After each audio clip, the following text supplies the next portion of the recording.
Hola a todos y bienvenidos a una nueva clase de nuestro curso de materiales asfálticos.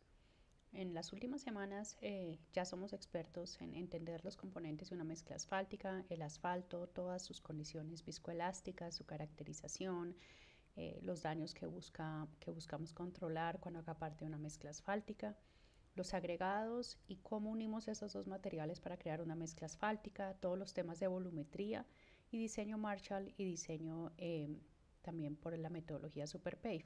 Ahora tenemos que entender esa mezcla que produjimos, qué propiedades tiene. Y para eso vamos a ver tres cosas importantes: módulo dinámico de mezclas asfálticas, fatiga y abollamiento, que son los tres que más nos importan en nuestro contexto. Empecemos con módulo dinámico y para todos estos temas les recomiendo esta página que se llama pavementinteractive.org. Tiene información que seguramente ustedes ya habrán consultado para otros temas muy interesantes sobre todo lo que tiene que ver con asfaltos y mezclas asfálticas, en general pavimentos no solo flexibles y en particular sobre ensayos de desempeño. Bueno, ¿qué es el módulo dinámico? Ustedes ya lo saben porque lo vimos en el caso de los asfaltos. Es la norma del módulo complejo en material viscoelástico. Es el que me relaciona el esfuerzo con la deformación en un ensayo que hacemos ante condiciones cíclicas, es decir, en el dominio de la frecuencia. Es súper importante porque es nada menos que una propiedad que voy a usar, que es de su uso, para decidir cuál es la rigidez de mi material en el diseño de los pavimentos. Es decir, este valor que voy a escoger del módulo dinámico del material me va a permitir saber, para el material que yo tengo, el clima que yo tengo, el tráfico que yo tengo y la subrasante que yo tengo, qué espesor de material voy a necesitar. Es decir, se emplea para el diseño de los espesores finales de las capas de pavimento, ¿ok?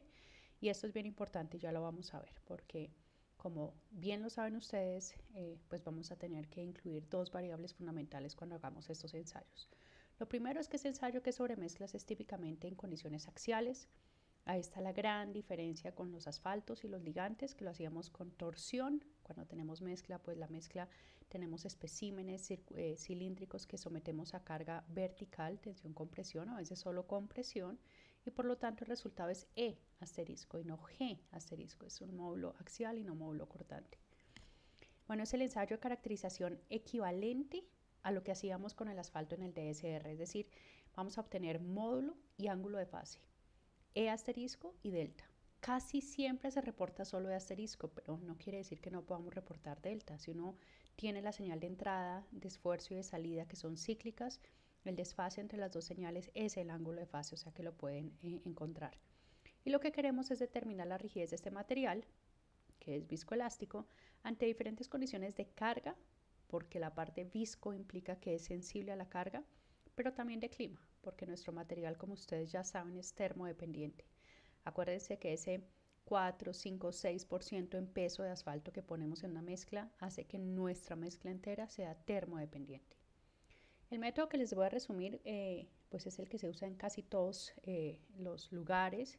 Las agencias cambian, las agencias me refiero al INVIA, al IDU, ¿no? Cambian un poquito la especificación y la norma, pero básicamente consiste en aplicar una carga cíclica a través del tiempo. El ensayo que nosotros hacemos es típicamente compresión, es decir, comprimimos y soltamos, comprimimos y soltamos. Uno también puede hacer el ensayo compresión-tensión, es comprimimos, soltamos y jalamos. Y lo hacemos en los dos sentidos, pero los dos son válidos. Y lo vamos a hacer en cargas repetidas cambiando temperatura y frecuencia, ¿ok? Vamos a medir la respuesta, la deformación, porque estamos aplicando esfuerzo, o sea que lo que medimos es la deformación unitaria del espécimen recuperable. Eso es importante porque se alcanza a acumular un poquitico de deformación plástica, esa la ignoramos y miramos, ajustamos nuestra curva para ver cuánto es la amplitud de la señal.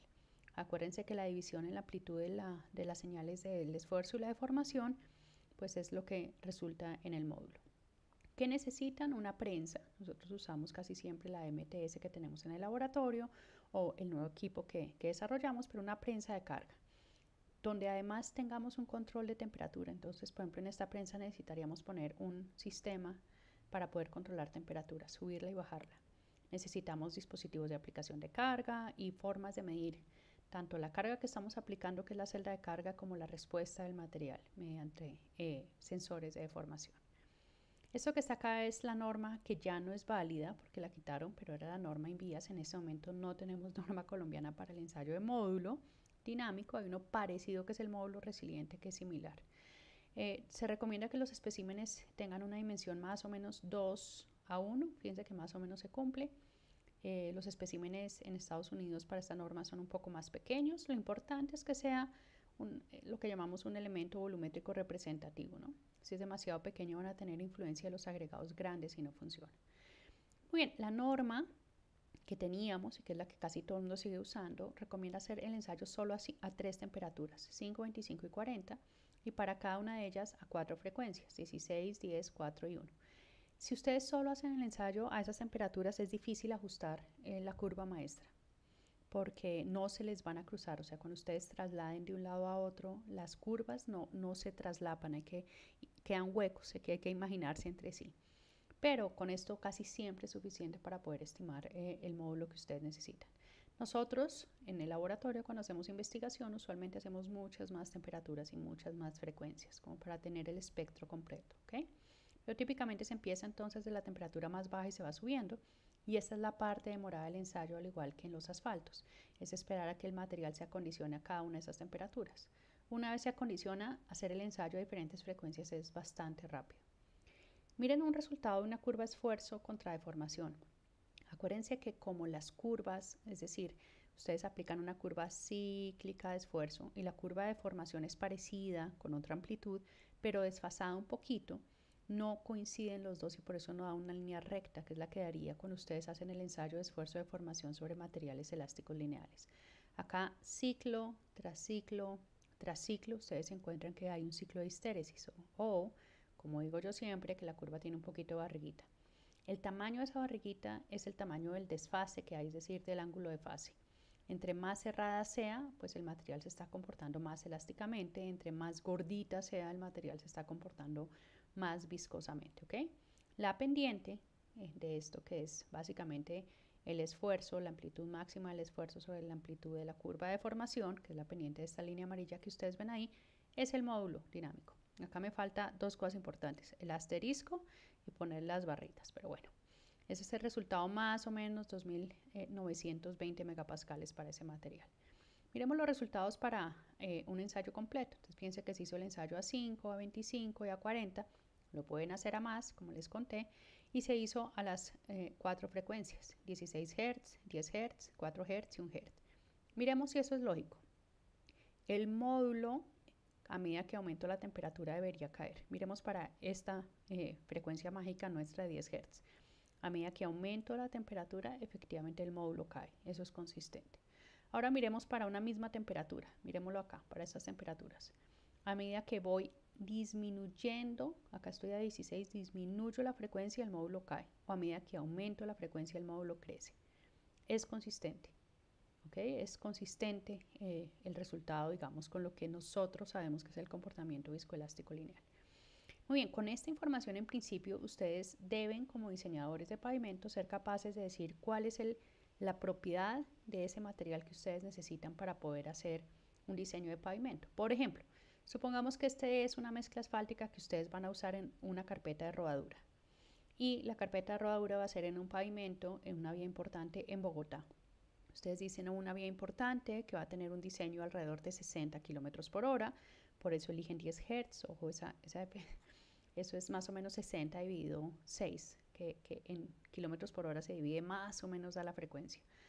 Y en Bogotá la temperatura media anual promedio del aire es como 15, la temperatura media anual promedio del pavimento, o sea, lo que va a estar sometido a la mezcla es como 20.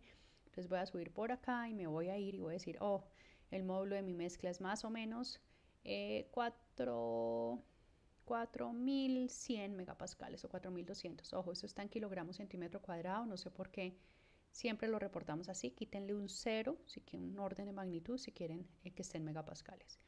Fíjense que si esa misma mezcla para una rodadura la fueran a usar en Cartagena, claramente para también 10 Hz, miren la diferencia del módulo, estarían como en esta zona de acá o incluso más, el módulo ya estaría por debajo de la mitad.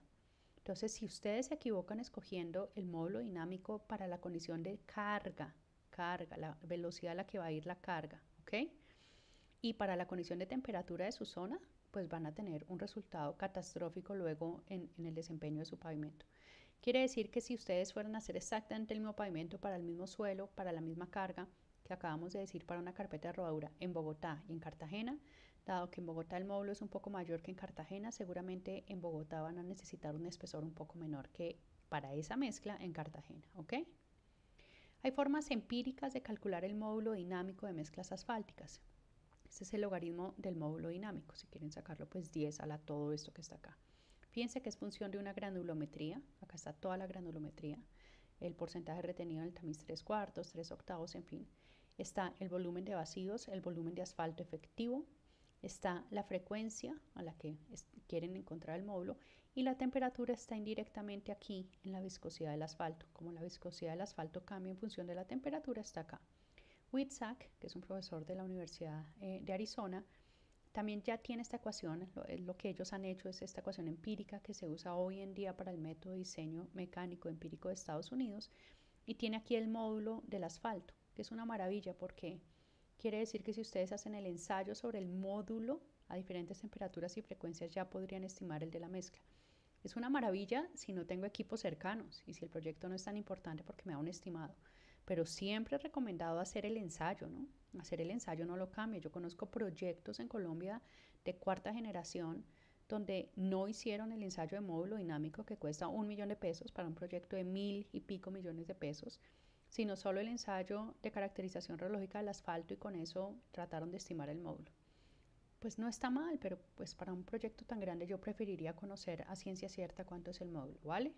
Entonces yo podría decirles, mire, tome esta mezcla y les doy una granulometría, les doy un diseño de mezcla, es decir, ustedes conocen los vacíos y el asfalto efectivo. Por favor, calcúleme cuánto es el módulo y les doy diferentes temperaturas y diferentes frecuencias. Fíjense que con esto ustedes podrían obtener resultados similares a estos o incluso a otras temperaturas y frecuencias para construir, por ejemplo, la curva maestra. ¿Okay? Vamos a estar practicando eso en un ejercicio más adelante.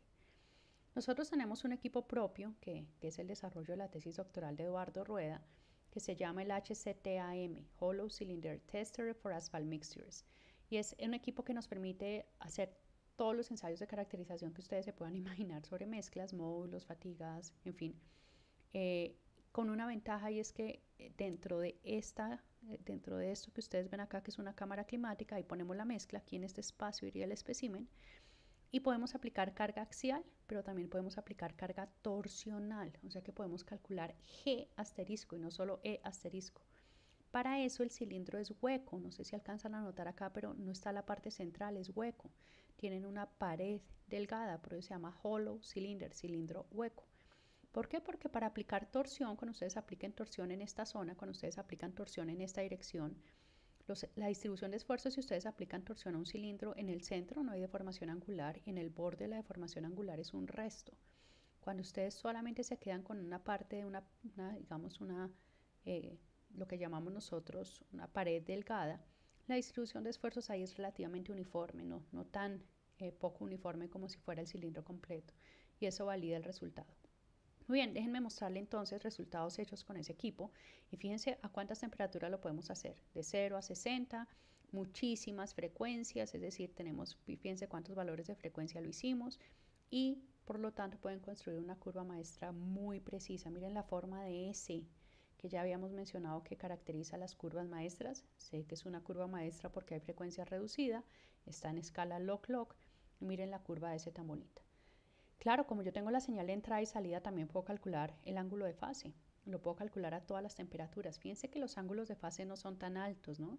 En el asfalto estábamos del orden de 60 grados en adelante. Acuérdense que lo máximo que puede llegar es 90. Y también pueden calcular la curva maestra para el ángulo de fase, ¿ok? Y como les digo, también podemos calcular el módulo dinámico torsional, es decir, ya no E, sino G, lo cual es absolutamente maravilloso porque casi ningún ensayo en el mundo lo permite hacer y siempre es bueno tener las dos propiedades. Fíjense que también sigue una forma bastante de S. Para diferentes temperaturas, diferentes frecuencias. Acá hay algunos datos, solo para que tengan una idea de referencia. Nuevamente están en kilogramos centímetro cuadrado. Si quieren convertirlo a megapascales, quítenle un orden de magnitud. Para diferentes temperaturas y diferentes frecuencias. Esta es una mezcla de alto módulo que la permite la normativa colombiana. Y fíjense cómo a una temperatura, a medida que voy aumentando la frecuencia, el módulo aumenta de 6.600 hasta 10.000 megapascales. Esto es un módulo impresionante, este material. Y como para una misma frecuencia, tomemos 10 Hz y diferentes temperaturas, a medida que yo aumento la temperatura, paso de 16.000 a 9.000 a 3.000. Los cambios son impresionantes. Por eso es tan importante tomar decisiones apropiadas sobre cuál es la propiedad que yo voy a usar para cada proyecto en particular. ¿Ok? Para materiales granulares de base y subbase, el módulo va a ser función del estado de esfuerzos. Hay otras formas de calcularlo. Para materiales asfálticos y mezclas asfálticas, lo que necesitamos siempre es saber cuál es la temperatura media anual promedio del aire, estimarla del pavimento, para poder saber a qué temperatura lo queremos hacer y a la frecuencia de aplicación de carga. No va a ser lo mismo el módulo de un material en una autopista a 80 kilómetros por hora que el módulo que deben usar en el diseño si están haciendo el diseño de la salida de un puerto donde la carga es altísima y la velocidad de los vehículos es muy lenta. ¿Ok? Muy bien. Ustedes son expertos en módulo dinámico, o sea que en principio si yo les entrego resultados de un ensayo pueden construir la curva maestra, pueden obtener resultados, pueden calcular cuánto es el módulo a cualquier frecuencia y temperatura siempre y cuando tengan los factores de traslación. ¿Ok? Con esto terminamos entonces acá y nos queda faltando entender fatiga y deformación permanente. Muchas gracias.